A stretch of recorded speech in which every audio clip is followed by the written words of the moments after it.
Moi, je sais que le dessin, c'est ma plante. Je m'occupe de cette plante. Mais ma plante, c'est moi aussi. C'est-à-dire que sans le dessin, je me résorbe, je me dessèche. C'est mon moyen d'être à l'aise. Paradoxalement, c'est aussi ce qui peut provoquer des tendinites ou des douleurs. Je dessine depuis que je suis tout petit, alors voilà quoi, je dessine tous mes rêves. Hergé, Franquin, Uderzo et Goscinny, Moebius ou adepte de Stanley.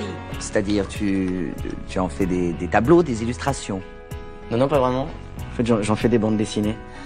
Ah, c'est magnifique. Monsieur Samuel a tout ce que les amateurs de bande dessinée rêvent d'avoir. Les éditions Casterman présentent Studio à suivre. Bonjour et bienvenue dans ce nouvel épisode de Studio à suivre, des grands entretiens des auteurs et des autrices essentiels, des nouveautés en bande dessinée et toujours, ce qui nous intéresse ici, le dessin, l'acte même de dessiner, ce qui se passe entre la tête et la main. Aujourd'hui, pour ce 24e épisode de Studio à suivre, nous sommes avec Charles Berberian. Bonjour. Bonjour. Vous publiez chez Casterman une éducation orientale. Alors je lis le tout début du dossier de presse qui l'accompagne. Charles Berberian est né à Bagdad d'un père arménien et d'une mère grecque. C'est donc noté dans le dossier de presse. Il y a tout un livre, finalement ce livre-là, pour préciser ce qu'il y a entre ces quelques lignes.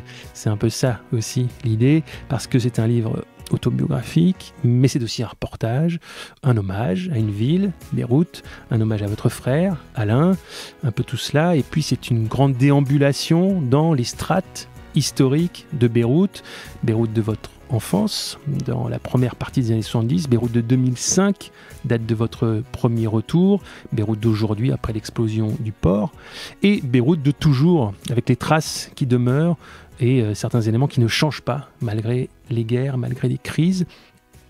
Moi j'avais une question, puisqu'on va parler de dessin et d'image. Par quelle image, par quel retour d'image, par quelle première image qui revient, ça commence ce travail pour une éducation orientale? C'est des images qui sont liées aux souvenirs. Donc déjà, il y a les images qui sont toujours présentes, c'est-à-dire les photos, et notamment comme la maison de ma grand-mère se situait sur le front de mer entre l'hôtel Saint-Georges et l'hôtel Phénicia. Toutes les cartes postales représentant la Riviera beyroutine. Sur toutes ces cartes postales, la maison de ma grand-mère est au milieu. Donc cette carte postale, je sais que mes parents l'avaient agrandie, puis encadrée, puis mis dans une des pièces de leur appartement. Et puis dans les archives de la famille, il y a plein de cartes postales différentes que j'en ai mis quelques-unes dans le livre. Donc ça, c'est en premier. Puis quand je suis retourné en 2005, c'est l'image de la ville, c'est-à-dire les endroits que je pouvais reconnaître et qui étaient cachés par les strates des décennies passées, les constructions ou les destructions, et notamment en essayant de refaire à pied le chemin que je faisais de l'appartement qu'on avait à Ashrafiyeh au front de mer, le quartier de Minat al-Husn où habitait ma grand-mère, en faisant à pied ce chemin, en passant par la place des Martyrs ou la place des Canons. J'essayais de retrouver les endroits, quoi. D'avoir une nouvelle autonomie de piéton dans la ville. Cette autonomie, elle est palpable puisque la circulation à Beyrouth, en tout cas en 2005, quand j'y suis allé, c'était égale à celle que j'avais connue étant gamin. C'est-à-dire que c'est tout le temps bouché, il y a tout le temps plein de bagnoles, et là c'était même pire, avec ce petit truc presque surréaliste, c'est la transformation de la place des Martyrs en parking, mais surtout en mausolée, puisqu'il y avait un campement pour honorer la mémoire de Rafik Hariri qui venait de se faire assassiner. C'est cette image-là que j'ai voulu appréhender aussi en tant que dessinateur, donc j'ai tout de suite sorti mon calepin, que j'avais de toute façon l'habitude de sortir quand je me rendais dans des villes que je visitais, parce que c'était un moyen aussi de m'inscrire dans les rues que je voyais, que je visitais, et de passer du temps en fait dans un endroit. Quand on commence à dessiner dans un endroit qu'on a connu, qu'on redécouvre, est-ce que, alors vous disiez, les images, c'est celles de la famille, c'est les photos, c'est celles qu'on se partageait, mais est-ce que des images reviennent du fait que le dessin commence à être en Non, route? pas là. Non, le premier dessin que j'ai fait, je me suis installé sur une place à Ashrafiyeh, que je connaissais pas, en tout cas, telle qu'elle est apparue à mes yeux ce jour-là. Il y avait un monument dédié à Bachir Gemayel, qui est le chef des phalanges chrétiennes qui a été assassiné. Enfin, il y a beaucoup de gens qui ont été assassinés. C'est l'histoire de ce pays déchiré par les dissensions. Donc je me suis installé là et puis j'ai dessiné un truc que j'avais jamais vu et en plus j'ai dessiné sans tricher, c'est-à-dire que j'ai pas cherché à enjoliver, ce qui est de toute façon pas notre mission quand on s'installe quelque part et qu'on fait des dessins de ce qu'on a sous les yeux. Je dis notre, c'est-à-dire qu'on est quand même pas mal de dessinateurs aujourd'hui à remplir nos carnets et on a ce regard un peu réaliste, quoi, un peu terre à terre. En tout cas, ces dessinateurs qui font pas de la poésie en dessinant. Bon, bref, il y avait plein d'antennes, de relais, de portables, un embouteillage monstrueux, enfin, et j'ai fait ça au bic noir. Donc non, là je suis complètement dans je suis poreux, et en fait, vous parliez tout à l'heure dans votre introduction de la relation entre la tête et la main. J'allais dire, en fait, c'est surtout l'œil, mais en fait, c'est tout le corps. C'est comme les musiciens, c'est-à-dire qu'il y a une vibration et nous, on est des sismographes, on dessine. Je dis nous à chaque fois parce que j'aime bien faire partie de cette communauté de dessinateurs qui sont beaucoup à l'extérieur et qui dessinent beaucoup ce qu'ils ont sous les yeux. Le premier à m'avoir poussé à faire ça, c'est Loustal, c'est Jacques de Loustal. Et aujourd'hui, on est très nombreux. Ouais. Ce livre, Une éducation orientale, Charles Berberian, commence par du dessin pendant le confinement. Oui, pour tromper l'angoisse, je me suis mis à dessiner, mais aussi parce que j'ai démarré ce projet de correspondance avec Michel Stanchowski, une autrice libanaise, parce qu'il était question de faire une résidence à Beyrouth à l'occasion d'un salon du livre. Et donc, on devait fonctionner en binôme. Moi, on m'a demandé avec qui tu voulais travailler. J'ai tout de suite pensé à Michel, parce que d'abord, j'aime beaucoup son travail, et aussi parce qu'elle a fait naître tout un mouvement d'auteurs et d'autrices de bande dessinée au Liban, alors qu'avant, il n'y en avait pas. Donc, ça démarre comme ça, une sorte de correspondance. Je pense qu'au début, j'avais tout de suite pensé à faire une espèce de fascicule qui réunissait nos pages, qui réunirait nos pages, et c'est finalement ce que j'ai fait, puisque les 30 premières pages de l'éducation, c'est ce qui a constitué le début du fascicule, mon comics en fait, qui s'appelle Wawa, et Michel a dessiné les 30 autres pages de ce comics fascicule qui est paru, je crois, l'année dernière, ou l'année d'avant, je sais plus. Bref, dessiner tout ce qui me passait par la tête, tout ce que j'imaginais, donc des oiseaux en train de parler ou je sais pas quoi. Et puis, d'un seul coup, peut-être aussi parce que je correspondais avec Michel, j'ai pensé à cette époque où j'avais 15 ans et que la guerre civile s'installait et on pouvait plus sortir de chez nous. À Beyrouth, non ? Ouais, à Beyrouth. En avril 75, et le moment où je me suis retrouvé à dessiner toute la journée, chose que j'adorais faire de toute façon. Il y avait toujours des choses qui se mettaient en travers de mon chemin pour dessiner, aller à l'école, sortir pour aller me baigner, ce que j'aimais bien, mais enfin ce que je préférais c'était dessiner. Et donc là je me retrouvais dans la même situation. Ça a fait une espèce de couloir temporel assez... Et ça a été ma porte d'entrée pour commencer à dérouler l'histoire de ma famille, en fait, de cette période, de ces souvenirs. Je savais, je tournais autour de ce projet depuis un moment, mais je savais pas quelle serait. J'avais pas de porte d'entrée. J'étais toujours à l'extérieur, j'avais pas la clé pour entrer, mais je trouvais même pas la porte, en fait. Et le dessin, c'est aussi une manière de laisser courir la main. C'est une manière de libérer l'esprit d'une certaine manière et de laisser venir les choses sans trop réfléchir. C'est un peu comme de l'écriture automatique. C'est de l'écriture automatique en fait. Ouais. Pour qui vous suit depuis plusieurs années, Charles Berberian, il y a l'impression que cette éducation orientale, c'est justement le livre de la libération, en tout cas d'une maîtrise graphique qui permet à l'intérieur de ce même livre, tout en gardant une absolue unité, un même élan, de passer d'un traitement graphique à l'autre. Il y a des portraits, par exemple, de personnalités de l'époque. On sent vous cherchez aussi un autre trait avant de revenir à un trait qui est peut-être plus familier. Il y a des moments très ligne claire, des moments où il y a des lavis, des moments où il y a de l'aquarelle, de la superposition aussi, parce qu'on parlait de superposition d'époque, de strates dans l'histoire, mais graphiquement, vous jouez avec quelque chose qui est quasiment un effet sérigraphie, de superposition de couleurs, de traits, complètement cohérente avec le propos justement, mais tout ça dans une liberté et une maîtrise qui fait qu'on a l'impression que c'est, encore une fois pour qui vous suit, l'aboutissement de plusieurs périodes, plusieurs moments où vous avez eu un chemin où justement des moments graphiques, on va dire, des périodes graphiques, et là il y a comme une synthèse. Vous seriez d'accord de dire ça? D'abord c'est très gentil, merci beaucoup, ça me flatte déjà, mais oui, vous voyez les choses comme elles sont vraiment, mais ça s'est fait de manière très terre à terre pour moi, c'est-à-dire que j'ai réuni dans ce livre un certain nombre de dessins que j'ai fait à différentes époques, sur différents supports, sans savoir que j'allais en faire un livre. L'idée d'en faire un livre existait toujours, mais je pensais pas que ces dessins allaient servir à ça, par exemple les aquarelles ou les dessins que j'ai fait sur le confinement.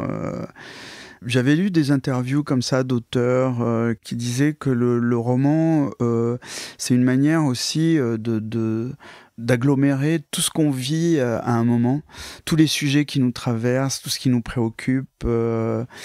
Et cette agglomération, je la fais aujourd'hui avec le dessin aussi, c'est vrai. C'est-à-dire que là, par exemple, mes carnets où j'ai dessiné Beyrouth, à différentes périodes, en 2005, en 2014, je pensais pas les mettre dans le livre. Et c'est venu naturellement à partir du moment où j'ai commencé à assembler les choses. Donc effectivement, parfois il y a des techniques différentes, il y a des humeurs différentes, il y a effectivement aussi des essais. Par exemple, il y a même des pages de bande dessinée à la fin, par exemple la scène où je prends l'avion avec mon père pour aller à Beyrouth. Cette page remonte à il y a plus de 10-15 ans, je pense, où j'avais commencé à travailler sur ce livre. Je cherchais la porte et puis j'ai flanché, j'ai laissé tomber, quoi. Et puis finalement, j'ai repris ces pages-là parce que d'abord j'ai vu que j'avais pas beaucoup dessiné mon père dans ce livre, et que finalement le voyage que j'ai fait de Beyrouth à Paris, c'est avec lui que je l'ai fait dans l'avion, comme je le raconte. Donc je me suis dit je vais mettre cette scène et puis c'est pas la peine de la redessiner. Donc effectivement c'est une technique qui est un peu différente, c'est un dessin qui est un peu différent, mais effectivement c'est le livre, comme vous disiez, où finalement ces chevauchements ou ces changements de style qui correspondent à une sorte de chronologie correspondent très bien aussi à une temporalité liée à la lecture ou à la narration, et puis finalement à mes différents âges. Au bout d'un moment, notre histoire ou l'histoire de notre famille que j'ai dû reconstituer parce qu'on m'a pas raconté grand-chose, ça devient comme une fiction en fait. C'est-à-dire que moi je me disais, là je fais un livre, je fais pas un album photo, même si à la fin j'ai mis un album photo, mais parce que je voulais aussi que le lecteur voit la distance qu'il y a entre ma manière de voir les choses et ce qui pourrait être une réalité, c'est-à-dire la retranscription d'une photo. Et par exemple, vous dessinez avec des lunettes, oui. Et vous ne portiez pas de lunettes en 75 ? Non. Je crois que j'ai commencé à porter des lunettes à la puberté, donc à 14 ans ou à 13 ans, je sais plus. Mais quand j'arrive à Beyrouth en 69, non, j'ai pas encore de lunettes. Mais mon excuse, qui est avec toute la mauvaise foi dont je peux faire preuve, mais c'est pas de la mauvaise foi en fait, mais c'est ce qu'on ressent aussi dans le livre, et c'est ce que j'ai c'était ma mission de réussir ça, parce que c'est effectivement, comme vous dites, une sorte de portrait hommage à mon frère. C'est que j'ai toujours voulu ressembler à ce grand frère en fait. Qui portait des lunettes, lui. Oui, j'ai toujours connu avec des lunettes. Après, peut-être ça veut dire que vous y voyez mieux maintenant qu'à l'époque, sur ce qui se passait. Grâce aux lunettes. C'est ça, grâce aux lunettes. En fait, on se rend compte d'un certain nombre de choses quand on dessine, ouais, c'est-à-dire cette ressemblance, et puis aussi cette les rôles qu'on joue, tous mes proches ne sont plus de ce monde et je les porte en moi. Et donc mon frère, c'est moi aujourd'hui. Et à un moment, je me dessine dans le livre en train de marcher à côté de moi petit. Mais en fait, je me dessine, moi, en 2005 ou en 2011, à côté de mon avatar de 9-10 ans, comme quand je dessine mon grand frère à côté de moi petit. Les éditions Casterman présentent Studio à suivre. On parle là d'Alain Berberian, qui était votre frère aîné, qui était réalisateur de cinéma. Il a notamment réalisé La Cité de la Peur, le film des nuls. Et on voit un garçon cool, le plus cool de Moyen-Orient, ce que vous dites dans le livre. Oui, pour moi, c'est le plus cool du monde. Quand vous arrivez, quand vous le rejoignez à Beyrouth chez votre grand-mère, il vous dit tu mets pas le bazar dans mes Tintins. Oui. Alors, il était aussi beaucoup musique et cinéma, évidemment. Mais est-ce qu'il y a eu une importance dans votre intérêt pour le dessin, pour la bande dessinée et sur votre trait, on va dire? Moi, j'ai découvert la bande dessinée par Batman et Superman en Irak. Donc en fait, toute la bande dessinée... C'est pas le titre de l'album, hein, Batman et Superman en Irak, c'est vous étiez en Irak et vous lisiez Batman et Superman. Exactement. Donc mon amour de la bande dessinée commence à ce moment-là, et puis après, comme tous les enfants, je dessine, quoi. Puis je crois, dans mon souvenir, je m'arrête pas parce que j'ai envie d'agrandir ma collection de bandes dessinées, et d'un seul coup, je me dis, j'ai qu'à dessiner des bouquins et les agrafer, faire des fausses couvertures. Voilà. Après, quand j'arrive à Beyrouth, je découvre la bande dessinée francophone. Blueberry, vous parlez de Blueberry. Alors Blueberry, Tanguy et la Verdure, Lucky Luke, Gaston. Je suis abonné à Spirou et c'est une révélation. Mon frère est plus Tintin et les Tintins m'ont jamais vraiment intéressé. En tout cas pas autant que Lucky Luke par exemple ou Gaston. Mais c'était les bouquins de mon frère, donc il fallait que je les lui pique. Dans le livre, donc j'en parle, il dit si tu touches à mes Tintins, je te tue. Et je me dis bon, est-ce que j'y suis pas allé un peu fort? Mais je pense qu'il m'avait dit ça. Et puis je suis tombé dernièrement sur une interview qu'avait archivée ma mère de mon frère au moment où l'Enquête Corse sort, puisqu'il a adapté aussi l'Enquête Corse au cinéma, qui est une bande dessinée de René Pétillon. Donc on lui pose des questions sur la bande dessinée, donc il parle de moi et tout, et là il dit, il m'a emmerdé quand on était petit parce qu'il m'a piqué tous mes Tintins. Enfin bref. C'est resté. Non, il a joué un plus grand rôle dans mon amour et ma connaissance du cinéma et de la musique. Chacun a choisi son domaine, c'est-à-dire que je savais que le cinéma c'était son domaine. Et d'ailleurs c'était sa caméra Super 8, j'avais pas le droit d'y toucher. Moi j'avais un petit Instamatic Kodak et je faisais mes photos comme je pouvais. Et lui, je ne l'ai jamais vu dessiner. Par exemple, dans ses carnets ou ses agendas de téléphone, j'ai jamais trouvé de dessin. Quoi. Par rapport au trait, par rapport à l'image, si on revient un peu en arrière sur certains albums qui sont les vôtres, Charles Berberian, dont certains que vous avez co-signés avec Philippe Dupuis, évidemment, à quel moment est-ce que vous voyez des ruptures? Parce qu'il y a le fameux... C'est drôle d'ailleurs, je ne sais plus si c'est dans le livre lui-même, mais on vous présente comme l'auteur, créateur du journal d'un album. Et c'est ensuite qu'il est question de Monsieur Jean et d'Henriette, qui étaient quand même deux grandes séries qui ont marché. Oui. Et le journal d'un album, est-ce que ça a été... qui est donc un journal qui accompagnait la fabrication d'un des tomes de Monsieur Jean, le 4, je crois, ou 3. Le 3. Graphiquement, déjà, vous aviez chacun votre territoire dans ce livre-là, Philippe Dupuis et vous. Et puis, c'était plus lâché, ça a été édité par l'association.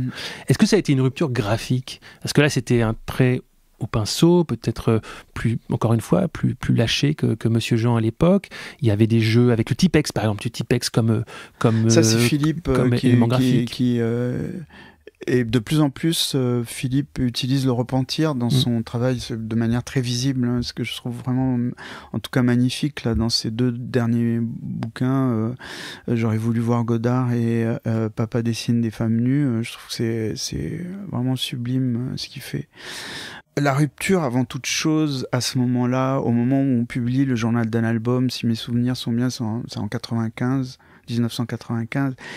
il y a une rupture dans le monde de la bande dessinée, c'est-à-dire que c'est l'apparition de l'association et aussi de l'apparition d'auteurs comme Lewis Trondheim, comme un petit peu après Johannes Farr, mais à ce moment-là, c'est surtout aussi David B. avec Le Cheval Blême. De l'autobiographie tout d'un coup. en bande dessinée oui, aussi. Oui, et puis un rapport au dessin qui découle soit de Crumb, dans le cas de, par exemple, Matt Conture ou Jean-Christophe Menu, soit de Tardy dans le cas de David B.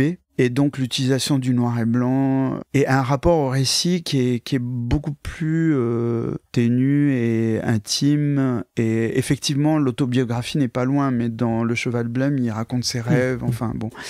Et nous, on traversait une sorte de crise parce qu'on voyait bien que la bande dessinée traditionnelle, les grands éditeurs étaient dans une sorte d'impasse. Ils n'osaient plus publier ce qui leur faisait envie. Ils publiaient que ce qui pensaient que le lecteur aurait envie de lire, mais le lecteur était à cette époque-là vieillissant et tout ça. Et c'est là que l'association arrive.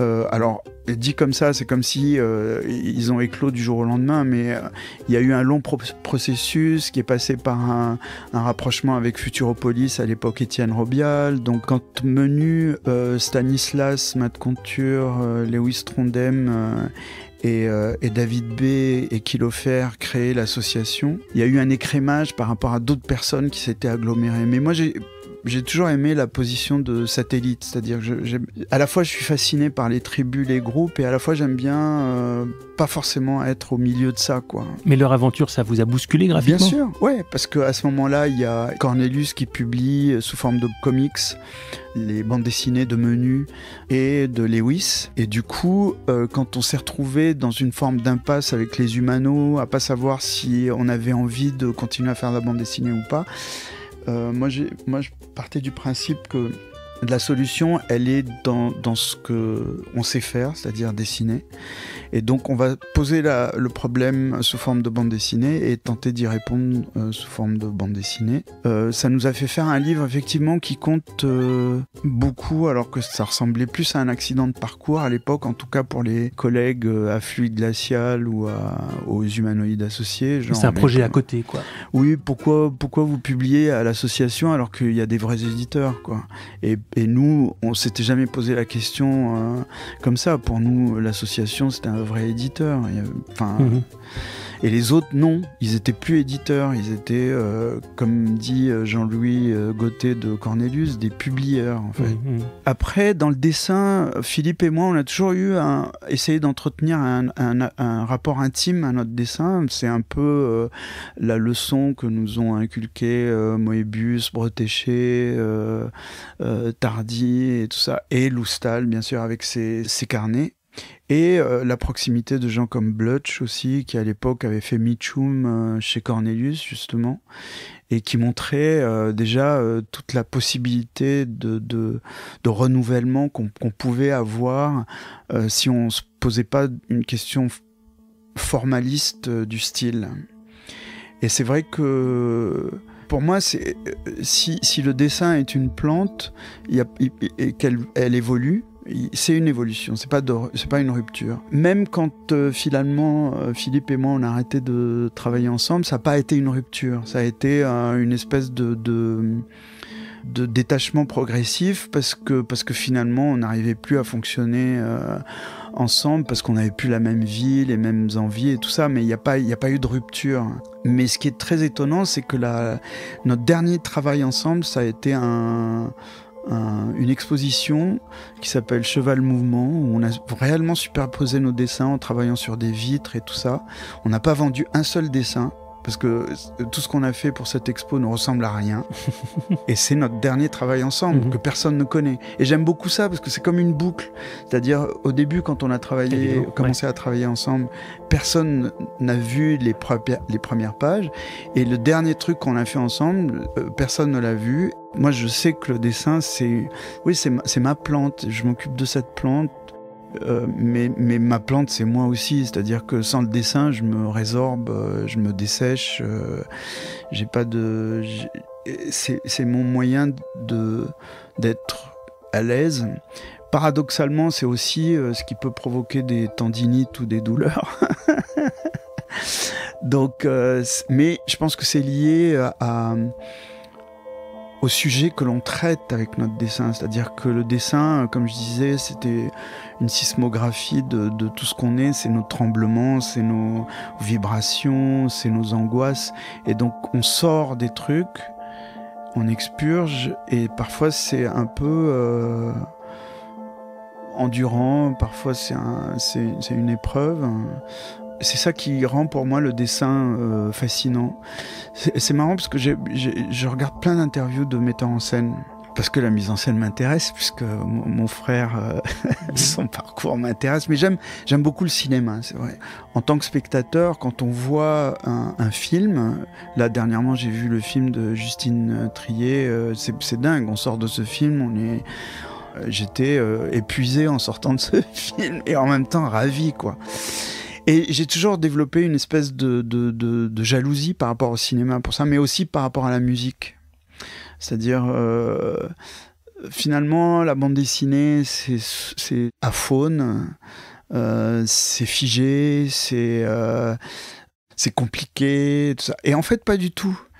En fait, tout est possible. Les mélanges de styles, changer d'outils en cours d'album, de bande dessinée, tout ça. Et en ne tenant plus compte des règles dogmatiques de la bande dessinée, je vais dire, le dessin s'épanouit et la bande dessinée se rapproche de cette espèce de fonction évocatrice pure qui fait toute sa force. C'est-à-dire qu'effectivement, il n'y a pas de son, il n'y a pas d'odeur, sauf quand le livre sent bon, on en parlait avant le truc.